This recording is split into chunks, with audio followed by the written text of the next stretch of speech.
Allora, innanzitutto qua, come vedete, col tappo chiuso. Ma non per vezzo, perché non si verge più. E si è incastrato. A parte questo, volevo un vostro parere sui balloni rancioni.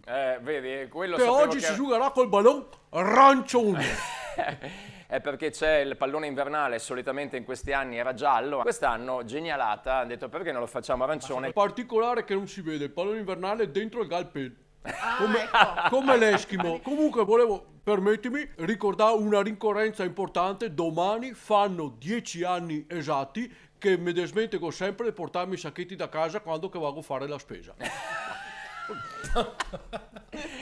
So che è una ricorrenza comune a tanti altri. Sì, quello sì. sì, quello sì. Vedete, Sì. le buste S2 perché se faccio in tempo che sarà anche il risultato delle donne. L'Hellas Verona Women non marca a zona ma marca uomo. Insomma, vabbè. Sì, vabbè, grande. Aspetta che anche Luciano sganci qualche bomba. Luciano, se sganci qualche bomba dicelo, vero? No, ma non lo stavo dicendo di... Per tempo. Scusa Luciano. Oggi ho detto quasi quasi vado a casa di Gianginetto Frattin. Perché? Così.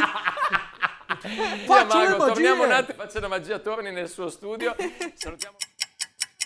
Oltre a quella delle chiese, la cappella di Giovane, cosa è successo? Busta numero 1, numero 2, eccola qua, numero 1. Andiamo velocemente. Hellas 1, Parma 2, che a vacca. C'è il commento finale che tutti i tifosi hanno potuto Quindi pronunciare. aveva già anticipato anche il commento, insomma. Esatto, Giovane, uomo Sky, un gol, un assist. Ecco qua. Ma attenzione, la sorpresa la c'è questa. Sì. Scapini a gennaio nella calcia. Ecco.